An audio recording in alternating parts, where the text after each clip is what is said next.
தந்தி TV நேயர்களுக்கு வணக்கம்.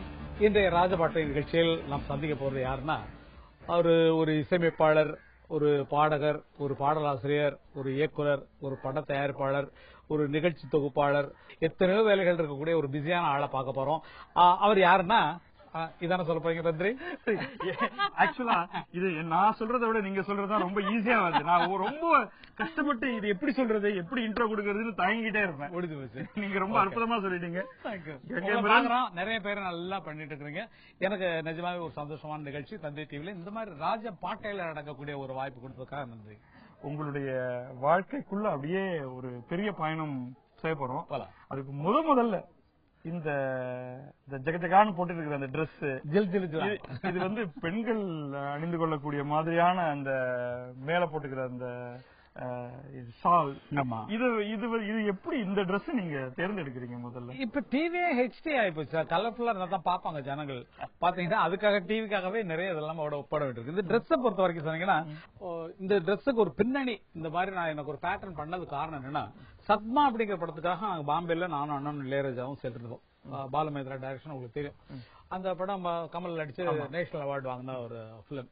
அந்த பிலிம்ல வந்து என்னாச்சுன்னா, ரோன் சுப்பி இருக்காரு இல்லையா டைரக்டர், அவரு வந்து ரெக்கார்டிங் பார்க்க வருவார்.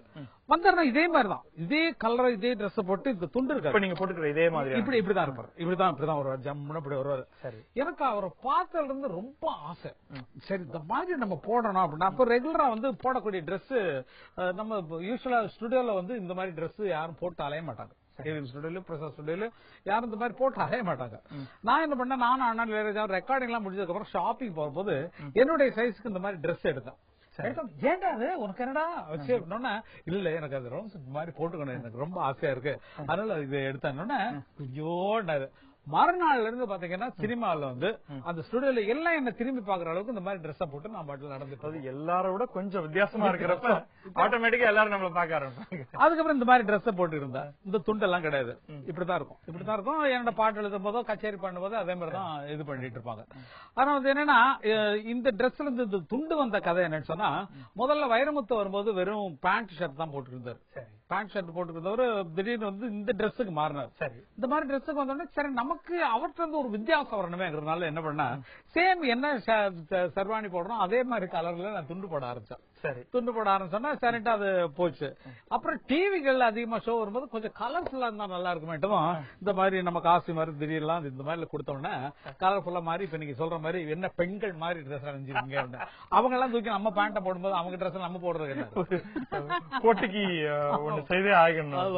உங்களுடைய ஓன் இன்ட்ரோடக்ஷன்ல வரிசையா உங்களுடைய எல்லா விதமான திறன்களையும் நீங்க சொன்னீங்க. அது ரொம்ப உண்மையிலேயே பிரமிக்க வைக்கக்கூடிய ஒண்ணு. அதுக்குள்ள நம்ம போறதுக்கு முன்னாடி, நீங்க ஆரம்பித்த இடம், இங்க பிறந்த இடத்துல இருந்து அங்க உங்களுக்கு எதெல்லாம் வந்து ஒரு தூண்டுகோலா இருந்தது அப்படிங்கறத தெரிஞ்சுக்கிறதுல இருந்து, எங்க பிறந்தீங்க, எங்க வளர்ந்தீங்க? மேற்கு தொடர்ச்சி மலையில ஒரு அடிவாரம், அதாவது ரொம்ப அழகான பூமி, கம்பம் பள்ளத்தாக்கு இருக்கு இல்லைங்களா, அதுக்கு பக்கத்தில் இருக்கக்கூடிய ஒரு கிராமம் அது. பண்ணைப்புறம் அப்படின்னு சொல்லி, அதுல பண் இருக்கு. பண்ணனால உங்களுக்கு தெரியும், பண் அமர்ந்த புறம் அப்படிங்கிற மாதிரி கூட இப்ப மீனிங் வச்சுக்கலாம். அதுக்குள்ளதான் அதுக்காகத்தான் அங்க பிறந்தோம்.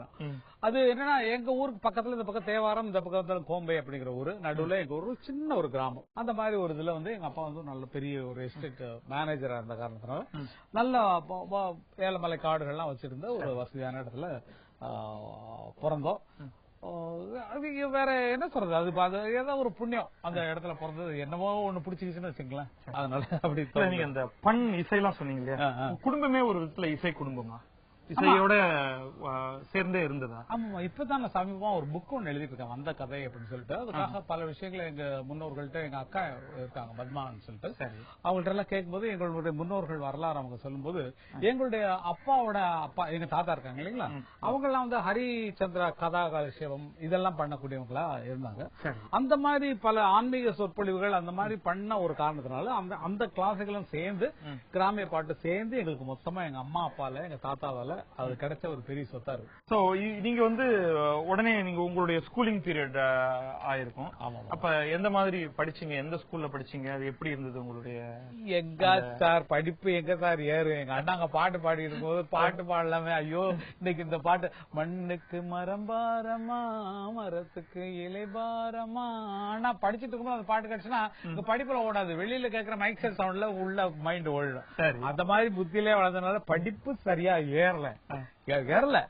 எப்படி ஏறும்? இளையராஜாவும் பெரிய ஸ்கூலுக்கு போனவர் கிடையாது, நானும் ஸ்கூல் முடிச்சது கிடையாது. எல்லாருக்கும் மியூசிக் இன்ட்ரெஸ்ட் இருந்ததுனால அது இசைதான் ஏறிச்ச தவிர படிப்பு ஏறல. படிப்பு வந்து ஆனா அவனா கத்துக்கிறதுக்கான ஒரு படிப்புகளா அமைஞ்சது. இசையிலதான் மூளை போயிட்டே இருக்கு. பட் இசையில மூளை போயிட்டு இருக்கனால இசையில என்ன பண்ண போறோங்கிற ஒரு ஐடியா இருந்தது அந்த சமயத்துல? இல்ல சார், எங்க அண்ணா வந்து பாவல வரதராஜன் சொல்லிட்டு அவங்க வந்து என்னுடைய சின்ன வயசுல எங்க அப்பாவை இழந்துட்டோம். என்னுடைய 7வது வயசுல எங்க அப்பா இல்ல. அதனால அப்பாவுடைய வளர்ப்பு எனக்கு தெரியாது. அண்ணனுக்கு தெரியும், மற்றவங்களுக்கு தெரியும். என்றாலும் நான் பிறந்த போது இருந்ததான் நான் சொல்ல முடியும். அப்ப வந்து பெருசா ஒன்னும் மியூசிக் அப்படின்னு இல்ல. எங்க அண்ணா வந்து பாவல வரதராஜன் பாடுவார், கிராமிய பாடல்கள் அவ்வளவு அழகா சேர்த்து வைப்பார். அப்படிப்பட்ட ஒரு பாடகர். அப்ப வரக்கூடிய திரைப்பட பாடல்கள் எந்த பாடலா, ராஜன் மகராஜன் திருவற்றையூர் மேவும் திருவாளர் தியாகராஜன், இந்த மாதிரி பாடல்கள் அங்க வெளிவந்த போது எங்க அண்ணா அதை பாடிட்டு இருப்பாரு.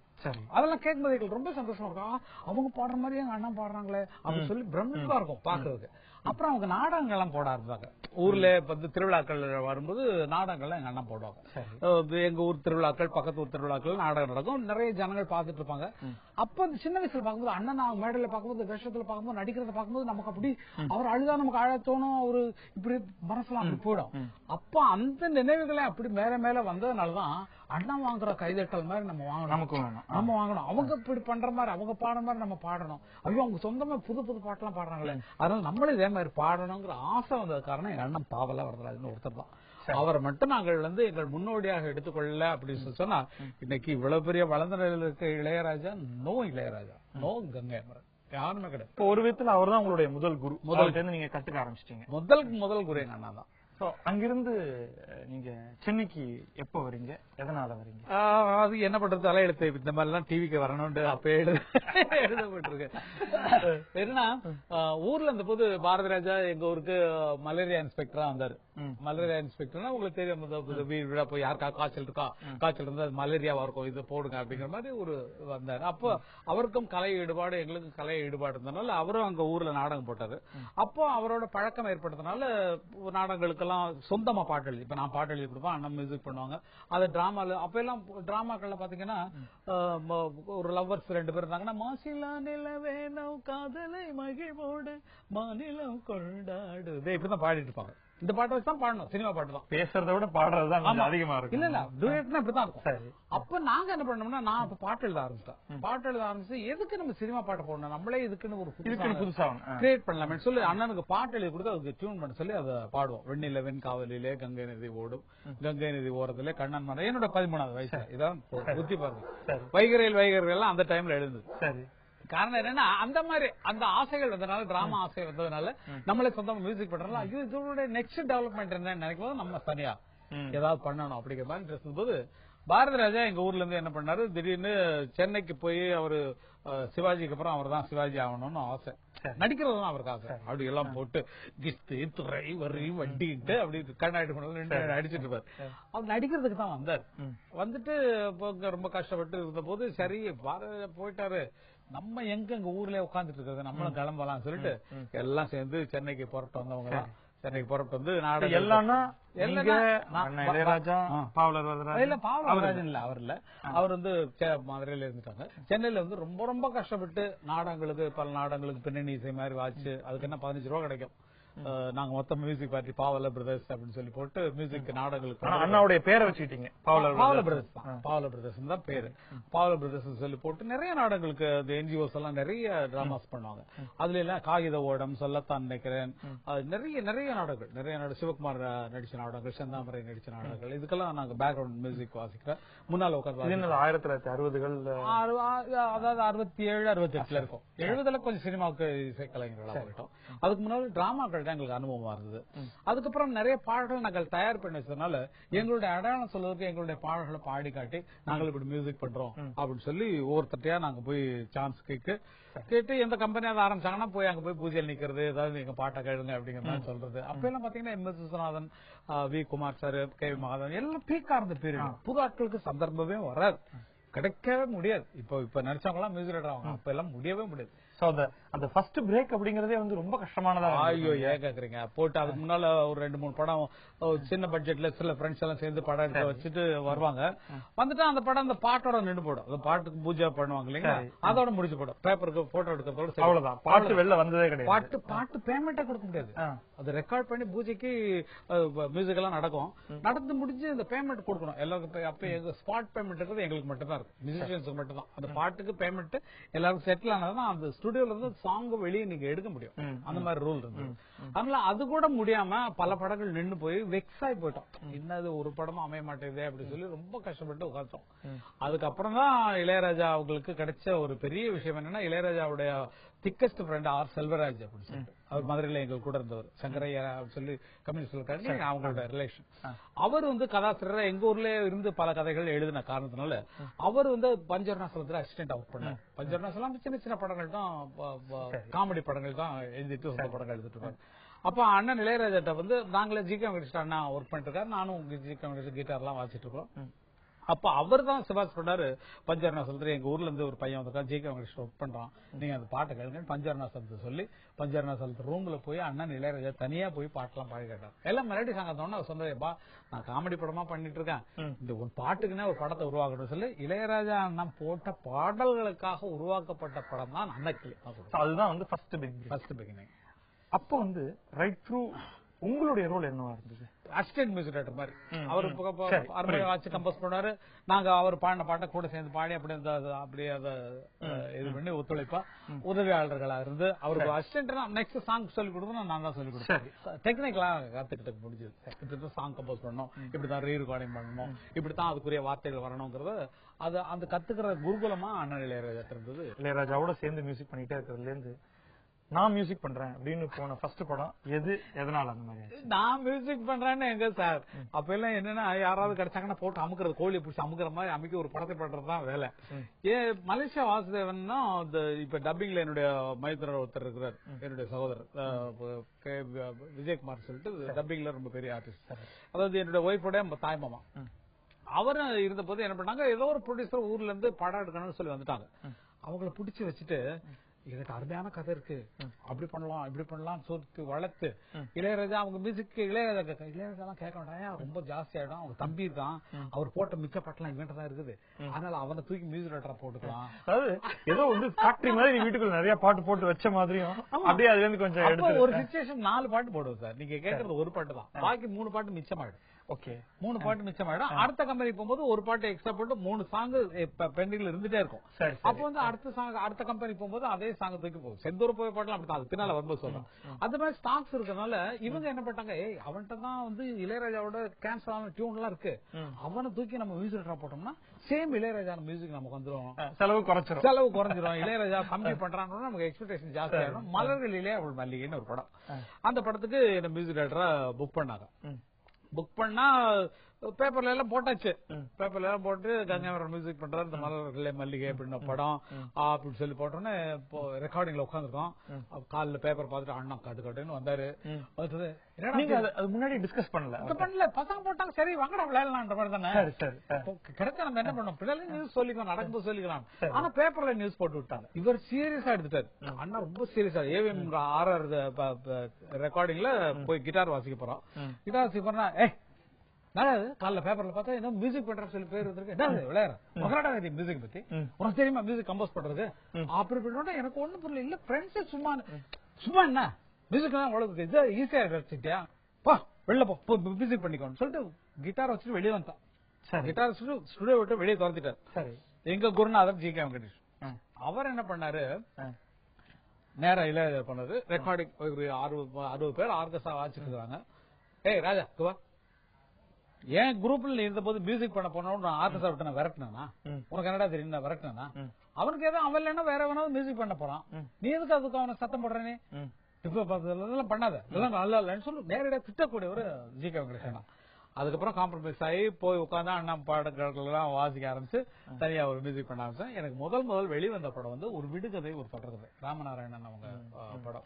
அந்த முதல் நீங்க போட்டது வந்து அது படம் பெரிய எல்பி வந்துருச்சு, அதுவும் இன்னைக்கு கேட்ட போது கூட அண்ணனை பார்த்து காப்பி அடிக்கிறதா சார், அப்படி இப்படி போட்டு ஏதோ ஒண்ணு போட்டு அது காப்பி அடிக்கிறதுங்கிறீங்க, இன்ஸ்பயர் ஆனது அப்படின்னு சொல்லிக்கிறீங்க. அதை காப்பி அடிச்சா நமக்கு தான் தெரியும் எந்தெந்த பாட்டை எப்படி உல்டா பண்ணணும்னு எங்களுக்கு தானே தெரியும். கரெக்ட்.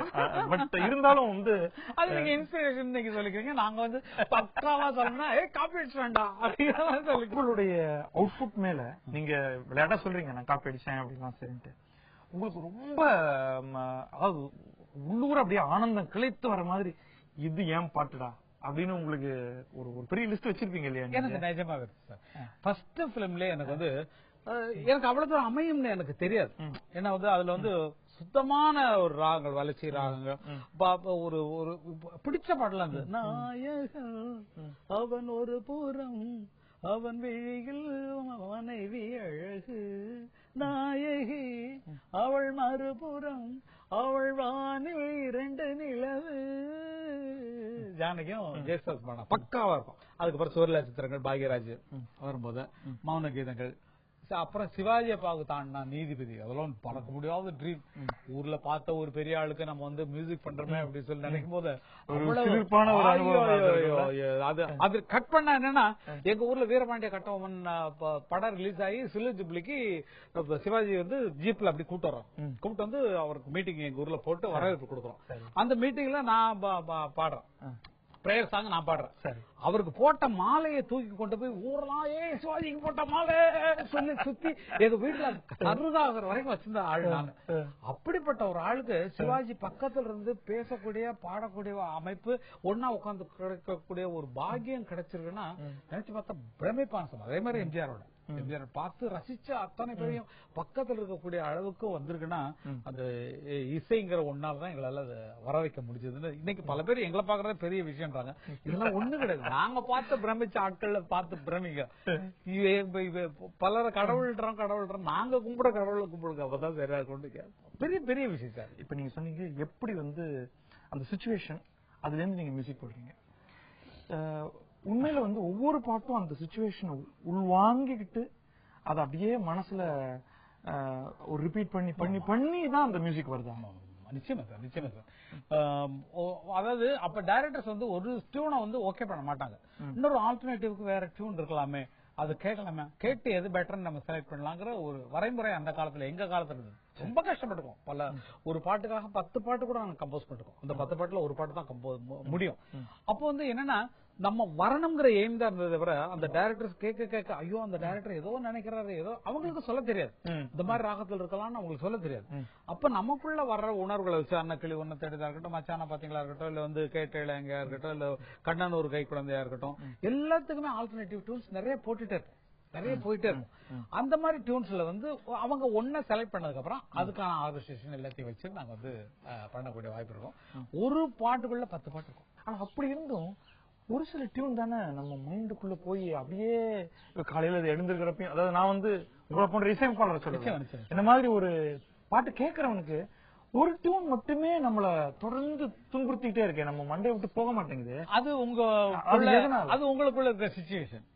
சோகமா உட்காந்துருக்கீங்க, சோகமா உட்காந்துருக்கும் போது உனக்கு காதல்ல ஃபெயிலியரா உட்காந்துருக்கீங்க, உங்களுக்கு என்ன வரும், நினைக்க தெரிந்த மனமேன்னு வரலாம், இல்ல காதலின் தீபம் ஒன்று ஏற்றின் ஐயோ விட்டு போயிட்டாலே நெஞ்சில் காதல் வாழ்கன்னு இப்படிதான் போவோம் மைண்ட். நம்ம மைண்ட் செட் என்ன இருக்கோ அதுக்கு தகுந்த பாடல்கள் உள்ள அப்படி ஸ்டோர் ஆகி அந்த டைம்ல அப்படி வெளியே வரும். அதான் இப்ப வந்து எங்க பாட்டுகள் நல்லா இருக்கிறதுக்கு காரணம் அப்படின்னு சொல்லி நினைச்சீங்கன்னா இப்ப வர்ற பாடல்கள் தான் காரணம். எங்க பாட்டு நல்லா இருக்கு அதான் சொல்லணும், வேற என்ன சொல்லணும். எங்க பாட்டு இப்ப வர பாடல்கள் நல்லா இல்ல அதனால சொல்ல சார், நீங்க அதெல்லாம் சொல்லாதீங்க. இப்ப நைட் எல்லாம் எங்க பாட்டு கேக்குறீங்கல்ல, அதுக்கு காரணம் என்னன்னா இன்னைக்கு வர பாடல்கள். அதுக்காக இன்னைக்கு இருக்கிற மியூசிக் டைரக்டர் எல்லாத்துக்குமே நான் ரொம்ப நன்றி சொல்லணும். இன்னொரு ஒரு விஷயத்துக்கு போவோம், உங்களுடைய பாட்டு எழுதக்கூடிய திறன். நீங்க சின்ன வயசுலயே ஸ்கூல் படிக்கிறப்பவே பாடல்கள்லாம் எழுத ஆரம்பிச்சிட்டேன் அப்படின்னு சொன்னீங்க. அதுக்கான அடிப்படை எதுவாக இருந்திருக்க முடியும்னு நீங்க இன்னைக்கு கெஸ் பண்றீங்க? எங்க அண்ணன் பாவல வரராஜன் சார், வேற ஒண்ணுமே சொல்றதுக்கு வாய்ப்பே இல்ல. ஏன்னா வந்து எங்க அண்ணா வந்து சினிமா மெட்டுக்கள்ல வந்து அரசியல் நிகழ்ச்சிகள்ல பாடல்கள் பாடுவாங்க. பாடல்கள் பாடின உடனே எங்க அண்ணா ஒரு சிச்சுவேஷன் எடுத்தாங்கன்னா, அதாவது அந்த கம்யூனிஸ்ட் தலைவர்களை வந்து அரெஸ்ட் பண்ணிட்டாங்க. அரெஸ்ட் பண்ணோன்னா அதை விடுதலை பண்ணவங்க எல்லாம் அப்படிங்கறதுக்கு எங்க அண்ணா கச்சேரியில பாடுவார். அப்ப சினிமா டியூன்ல தான் பாடுவார். அவர்களை எனக்கு ஒரு மகன் பிறப்பான் டியூன்ல, அவர்களை திறந்து விடு, இல்லை அவருடன் எமையும் சிறையில் விடு, குற்றம் கூறிவிட துணிவிருந்தால் உன் கோர்ட்டில் நிறுத்தியே தூக்கிலிடுன்னு பாடுவார். இது ஆமா நல்லா இருக்கும் சார். போய் எங்க தலைவர் எல்லாம் அரெஸ்ட் பண்ணிட்டே அப்படின்ட்டு அவர்களை திறந்து விடுன்னு பாடுவார். அப்ப நான் என்னன்னா, நமக்கு இதுல ஏதாவது எழுதி பார்ப்போமேன்ட்டு தான் நான் ஒரு சரணம் எழுதினேன். அந்த சரணத்தை எங்க அண்ணா என்ன பண்ணாங்க, இன்னைக்கு அந்த பாட்டு புத்தகம் என் கையில இருக்கு, பாவலராஜன் கச்சேரி பாடல்கள் சொல்லி போட்டு இந்த பாட்டை போட்டு பாரு, அவர்களை திறந்து விடு. அது 2வது சரணம் வந்து நான் எழுதியிருக்கேன். வாடும் தொழிலாளர் வாழ்வை வளமாக்க வாழ்வில் பெரும் பாதி அளித்தார், ஓடும் துயர் என்று உறுதி தனை பூண்டு உறக்கம் தனை கூட ஒழித்தார், சொல்லை செயலாக்க சோசலிசமாக்க எல்லை இல்லாமல் உழைத்தார், இல்லை இல்லாத இன்ப நாடாக்க என்று உழைத்தார் வரும். இதை போட்டு அண்ணா என்ன பண்ணா, இந்த 2வது சரணத்தை எழுதியவர் என் தம்பி அமர் அப்படின்னு சொல்லி போட்டார். முதல்ல பிரிண்ட் ஆன பாட்டு எங்க அண்ணன் பாவலராஜன் பொக்குல. அதே மாதிரி எங்க அண்ணனை போட்ட நாடகத்துல பாட்டு பாடல்கள் கங்கை அமர் சிங், என்னோட ஒரிஜினல் பேரு, அப்பா வச்ச பேரு அமர் சிங். அப்ப அமரன் அப்படி சொல்லி போட்டு அது கங்கை அமரன் சொல்லி போட்டு முதல்ல ஸ்லைட போட்டு ஐயோ என்னப்பா நமது கிராமத்துல இதெல்லாம் வருது அப்படி சந்தோஷம். முதல்ல பேரை எழுத்துல கொண்டு வந்தவர் எங்க அண்ணன் பால் வரதராஜன். அதுவும் பிடிக்கும். பட்டுக்கோட்டை கல்யாணம் பாடல்களும் ரொம்ப பிடிக்கும். அது இதனுடைய தாக்கம் தான் வந்து எழுதணுங்கிற ஆசை வரும்.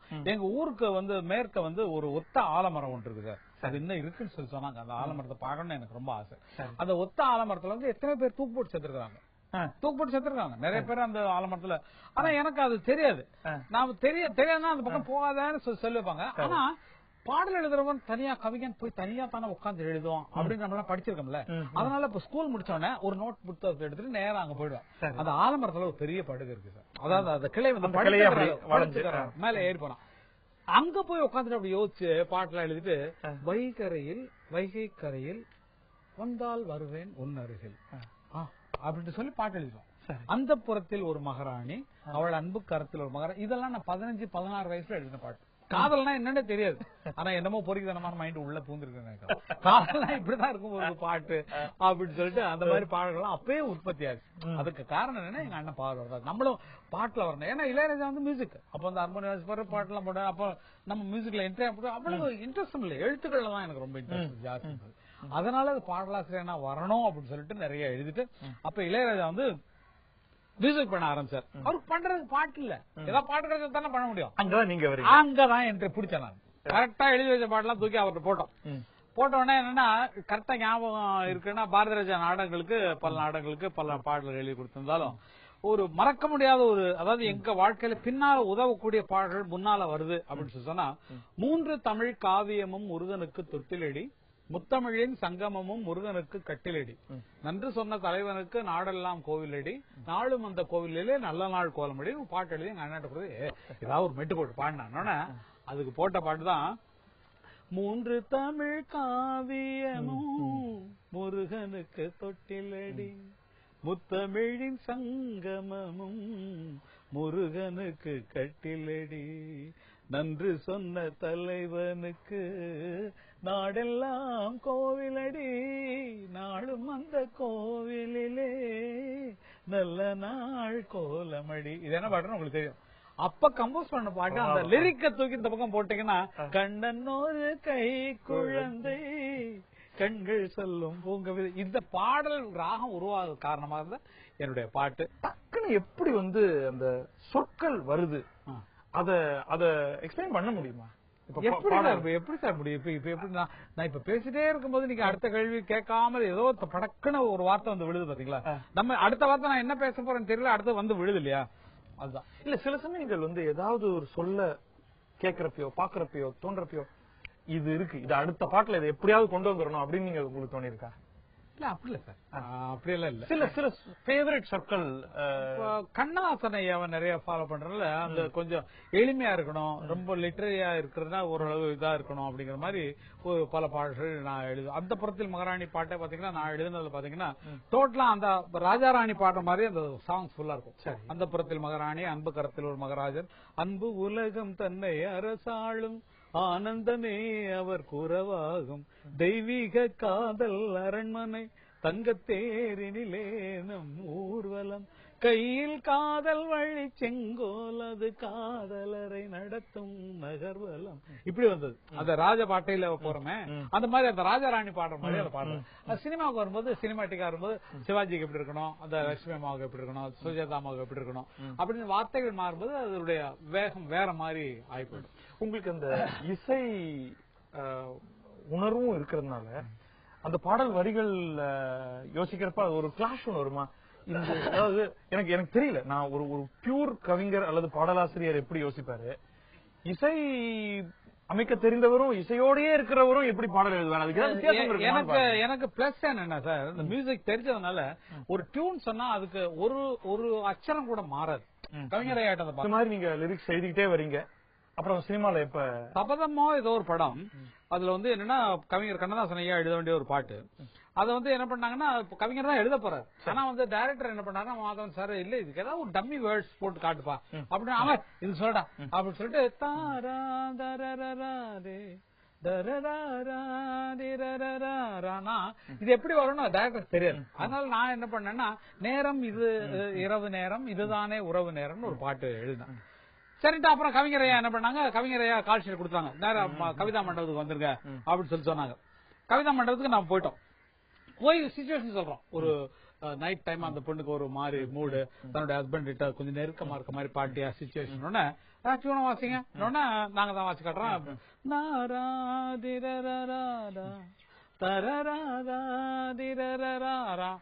கவிஞர் சொன்னது நேரம் இரவு நேரம், இதுதானே உறவு நேரம் சொன்னார்.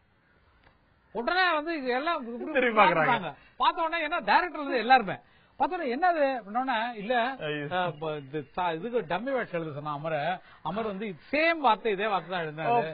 அதுதான் என் மூளை இதுக்கு வேற என்ன எழுதுவ, நீ கேட்டதுதான் ராத்திரி நேரம் எனக்கு மூடு ஒரு மாதிரி இருக்குன்னு, நேரம் இரவு நேரம் இதுதானே உறவு நேரம், அவன் அதான் எழுதான் நான் தான் எழுதுனேன். சூப்பர். அப்படி அந்த கண்ணதாசன் ஐயாட்ட அசிஸ்டண்டா இருக்கக்கூடிய ஒரு வாய்ப்பு நானே பெற்ற. அசிஸ்டன்ட் வேடிக்கை பாக்குறது, அது பார்த்தா கொஞ்சம் அது ஒரு அனுபவமா இருந்தது. அதுக்கப்புறம் எனக்கு வந்து சான்ஸ் கிடைச்சது காரணம் என்னன்னு சொன்னா, இளையராஜா நாங்கெல்லாம் வந்ததுக்கு அப்புறம் 16 வயதுல பாரதி ராஜாவுடைய முதல் படம், அவர் நாடகங்களுக்கு நான் பாட்டு எழுதிட்டேன்.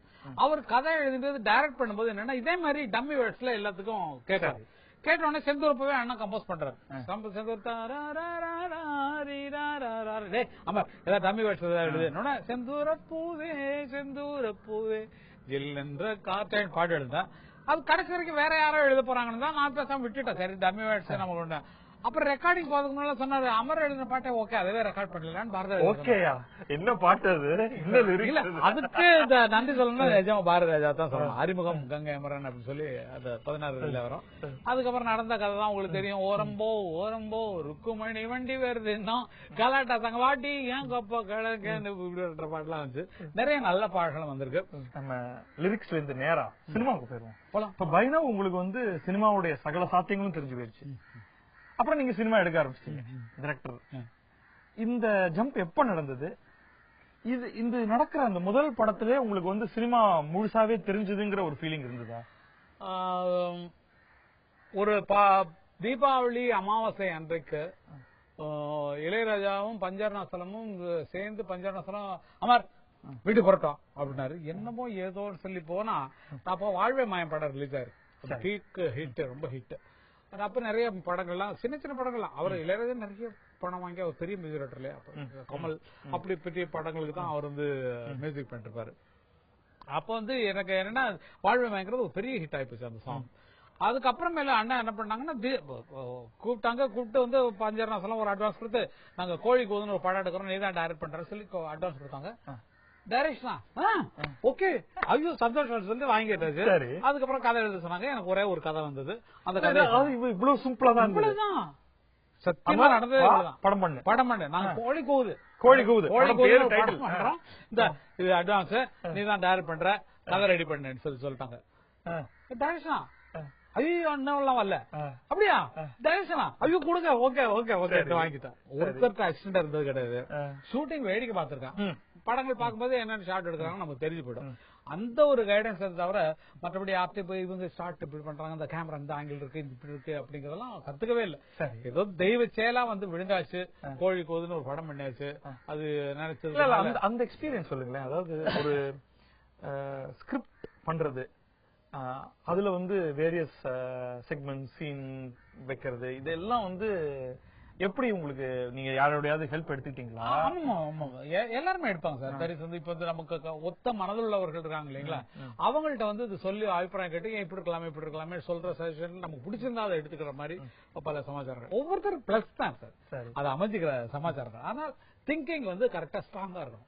எப்படி இந்த பேலன்ஸ் பண்ணீங்க? அதாவது பாட்டு எழுதுறது, இசையமைக்கிறது, சினிமா எடுக்கிறது, இதெல்லாம் வந்து ஒரு குறிப்பிட்ட திட்டம் போட்டு இந்த நாள்ல இதெல்லாம் பண்ணணும், அதுக்கப்புறம் அதெல்லாம் பண்ணணும் அப்படிங்கிற மாதிரி ஏதாவது இருந்ததா? இல்ல சினிமாலே ரொம்ப லக்கியான ஆள் நான் சார். காரணம் என்ன சொன்னா, ஒரு சிங்கர் எடுத்துக்கங்க. ஒரு சிங்கர் எடுத்தீங்கன்னா அவங்க மியூசிக் டைரக்டர் ஆனோடனே அவருக்கு பாடுற சான்ஸ் எல்லாம் போயிடும். எதுவுமே குறையல. எனக்கான பாடல்கள் எனக்கு வந்துடும். கேசட் அண்ணன் இளையராஜா இருந்தோ இல்ல வேற மியூசிக் டைரக்டர் சாங் எழுதுறதா இருந்தாலும் எனக்கு கேசட் வந்துடும். அந்த ஷூட்டிங் ரெஸ்ட் டைம்ல உட்காந்து அசிஸ்டன்ட் வச்சுட்டு பாட்டு எழுதி மறுநாள் பஸ்ல கொடுத்துட்டுருவோம். முடிஞ்சு வச்சு சமாச்சாரம். இல்லாட்டி டெலிபோன்ல ஏன் கலைஞர் படத்துக்கு பாட்டு எழுதும்போது அவருக்கு போன்ல நான் பாட்டு சொல்லிருக்கேன். பழனியில இருந்தா அப்போ ஒரு பாட்டுக்கு ஆடு பாம்பேன்ற படத்துல அவருக்கு பாட்டு எழுதுறான். பாட்டு அவருக்கு பேப்பர்ல அனுப்ப முடியல. அது சொல்லுப்பா பாட்டோட நானும் அங்கிருந்தே வந்து போன்ல சொல்லி பண்ணதெல்லாம் பெரிய அதெல்லாம் அது எல்லாமே நடந்துருக்கு சார். இது வந்து வேற யாரும் இது சீரியஸா இது ஆச்சரியமா இருக்கு. அதாவது நீங்க எதையுமே இது குறைவு இது உயர்வு அப்படிங்கிற வித்தியாசமே பண்ணல. ஒன்ன விட்டுட்டு முழுக்க விட்டுட்டு போனதா இல்ல. எல்லாமே வசத்தில் இருக்கு. எல்லாமே வசத்தில் இருக்கு. கச்சேரியா பாட்டா கேளு, என்ன பாட்டு வேணா ஓகே, என்ன பாட்டு வா வா வா பாட்டாலே புத்திசாலி ஓகே, ஏதோ என்ன பாட்டு கேட்கறதுல படக்குன்னு அது வந்துருது. அந்த அந்த காலத்து பாட்டெல்லாம் இருந்தாலும் சரி, இந்த காலத்து பாட்டெல்லாம் அது போயிட்டு இருக்கு. அதே நேரத்தில் பாட்டு எழுதுறது இன்னும் தொடர்ந்துருக்கு. பல புதிய மியூசிக் பயந்துட்டு வந்து சார் எங்களுக்கு ஒரு பாட்டு எழுதி தரணும். ஓகே சார் எங்களால பணம் தர ஒன்றை யாரையா பணம் கேட்டாவா, நீங்க கஷ்டப்பட்டு பண்ற படம் ஓனதுக்கு அப்புறம் கொடுன்னு சொல்லிட்டு ஃப்ரீயா கூட பாட்டு எழுதி கொடுத்துறது உண்டு. ஏன்னா நமக்கு அந்த நம்ம விரும்பி வரவங்கள்ட்ட அதை நம்ம பண்ணலன்னா, அதே மாதிரி சில பேர் பாடுறது கூப்பிடுவாங்க படத்துல, எங்களுக்கு ஒரு பாட்டு பாடி தரணும், ஐயா எவ்வளவு தரணும், இது பண்றது நான் சும்மா தான் இருக்கேன் வந்து பாடுறதுக்கு என்னன்னு போய் பாடிடுவேன். வர்ற வேலைகள் எந்த வேலையா இருந்தாலும் சரி, நமக்கு ஏதோ ஒரு அடையாளத்துக்காக கூப்பிடுறாங்க, விரும்பி கூப்பிடுறாங்க, அதை நம்ம மறுக்க கூடாதுங்கிறதுனால எல்லாத்தையுமே நான் ஏற்றுக்கொண்டு போயிட்டு. இந்த சினிமா பத்தி பேசிட்டே இருக்கிறப்ப உங்களுடைய ஸ்ட்ராங் பாயிண்ட் பத்தி பேசணும். அதுல பர்டிகுலர்லி இந்த காமெடி ட்ராக் சம்பந்தமாகவும் உங்களுடைய ஹியூமர் உணர்வு பத்தியும் கொஞ்சம் சொல்ல முடியுமா? இயற்கையாவே இப்ப இந்த பேட்டிலே பாத்திருப்பீங்க, எல்லாத்தையும் ஈஸியா எடுத்துக்கொள்ளக்கூடிய ஒரு ஆளு. வாழ்க்கையில காமெடிங்கிறது, நகைச்சுவைங்கிறது, சந்தோஷம்ங்கிறது அது ரொம்ப முக்கியமான ஒரு விஷயம். என்னுடைய படங்கள்ல வந்து காமெடிக்கு எனக்கு உறுதுணையாக இருந்தவர் வீரப்பன், காமெடி வீரப்பன் அவங்க சொன்னா அது 10 ஆக்கிடுவோம். நாங்க பல படங்களுடைய காமெடிகளை பேசிட்டு இருப்போம். ஒண்ணு இல்ல, நான் ரகசியத்தை சொல்றேன், ஒண்ணு இல்ல, வாழைப்பழ காமெடி இருக்கு இல்லைங்களா, கரகாட்டக்காரல, அது வந்து ஏறக்குறைய ஒரு பிளாக் அண்ட் ஒயிட் காலத்துல வந்து ஒரு மலையாள படத்துல ஆடூர் பாசி அவங்க வந்து ஒருத்தரை கூப்பிட்டு இந்த ₹1 ஆயிடுச்சு, கடையில போய் வாழைப்பழம் ஆயிடுச்சோம், 2 வாழைப்பழம் அப்படின்னு சொல்லி கொடுத்துருவாரு. அவர் போனது கடையில போய் ₹1 கொடுத்து 2 வாழைப்பழம் வாங்கிட்டு வருவாரு. வாங்கிட்டு வந்து அங்கேயே ஒண்ணு சாப்பிடுவார், செந்தில் மாதிரி ஒண்ணு சாப்பிடுவார் பிளாக் அண்ட் ஒயிட் காலத்துல. சாப்பிட்டுட்டு எங்கடாது என்னது வாழைப்பழம் ஏதானே 2 இல்ல அப்ப 2 ஏதானே இன்னொன்னு எங்க எவ்வளவு அதானே இதுன்னு சொல்லிட்டு போயிடுவார்.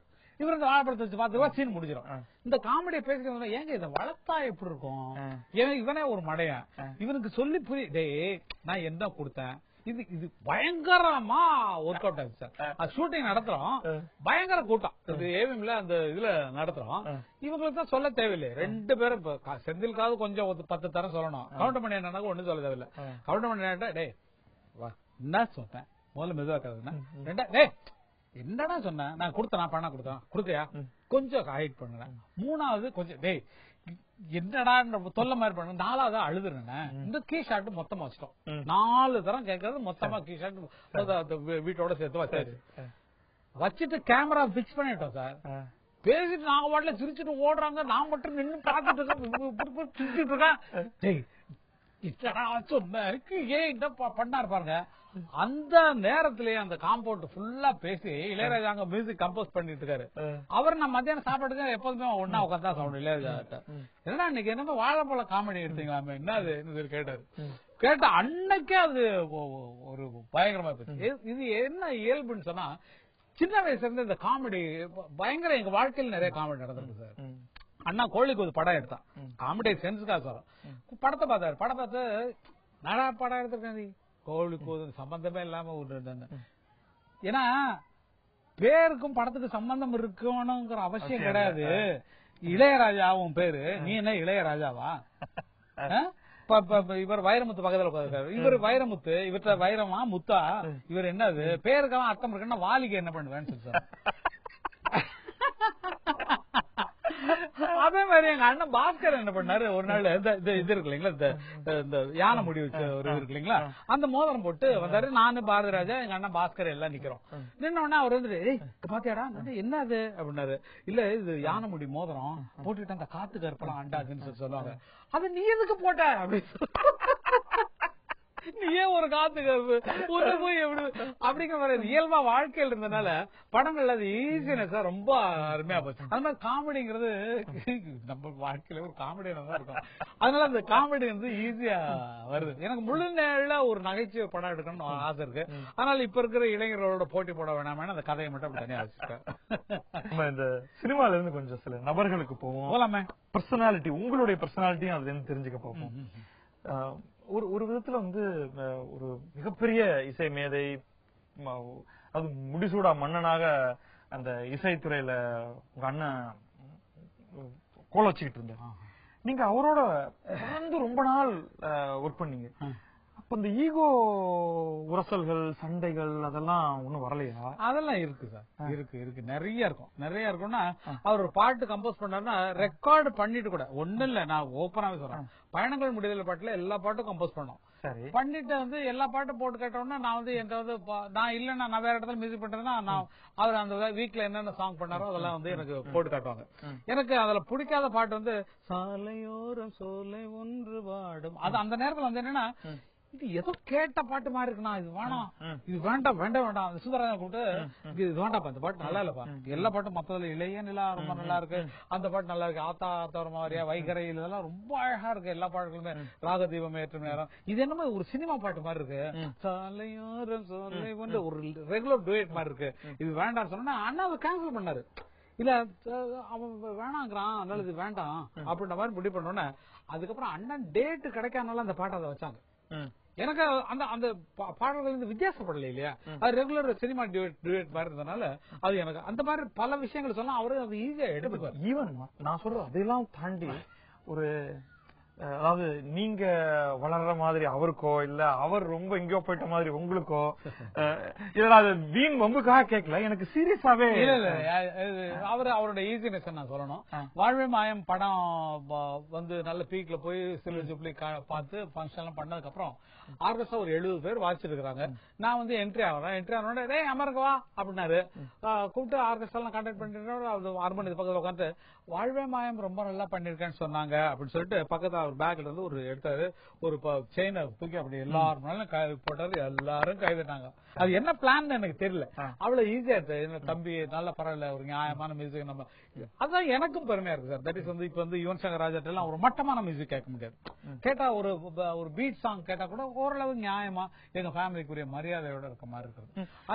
அந்த எக்ஸ்டெண்டட் ஃபேமிலிலேயே உங்களுடைய மகன்கள், இளையராஜாவுடைய பையங்கள், பொண்ணு எல்லாருமே இந்த சினிமா துறையில இருக்கிறது, எல்லாரும் அவங்கவுங்க ஃபீல்ட்ல நல்ல புகழ் பெறுறது, அது எல்லாம் இருந்தும் கூட அந்த ஒரு ஒரு ஒரு லைவ்லி அந்த சண்டை இல்லாத ஒரு அட்மாஸ்பியர் இருந்துட்டு இருக்கு. நல்ல ஒற்றுமையான ஃபேமிலி, இதெல்லாம் கிடைக்கிறதுக்கு ரொம்ப தவம் பண்ணிருக்கணும். அது எல்லாத்தையும் சொல்லணும்னா மறுபடியும் எங்க அம்மாட்ட தான் சொல்லணும். எங்க அம்மா அப்படிங்கிற ஒரு சக்தி வந்து எங்களுக்கு வந்து எப்படி வந்து எங்களுக்கு இந்த இசையமைக்கிற ஆர்வத்தையும் வேகத்தையும் கொண்டு வந்து கொடுத்தாங்களோ அந்த அம்மாங்கிற ஒரு நினைவுனாலதான் மற்றபடி எல்லாமே. இப்ப இளையராஜாவாகட்டும் அல்லது நான் அவருடைய சில கூட்டங்கள்ல பேசுற இடங்கள்லாம் போயிருக்கேன், யுவன் சங்கர் ராஜா, அவங்க பலர் இந்த மியூசிக் டைரக்டர்ஸ் எல்லாம் ஒரு மாதிரி அலூஃபா ஒரு ஒரு வெளியில டக்குன்னு வெளில வராம அல்லது ஒரு கொஞ்சம் மூடியாக இருக்கிற மாதிரி எனக்கு தெரியுது.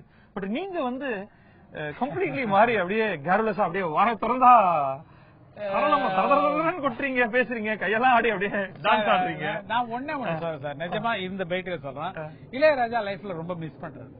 ஏன்னா வந்து நட்புகள், உறவுகள், அந்த சந்தோஷங்கள் எல்லாரோட சேர்ந்து பேசுறது. ரெக்கார்டிங் போனார்னா ஒரு மியூசிஷியனை பார்த்தா கூட என்னப்பா பார்த்து ரொம்ப நாள் ஆச்சே நல்லா இருக்கேன்ற ஒரு விசாரிப்பு இல்லாமல் வர்றது எல்லா நேரமும் இப்படி ஸ்டிப்பா.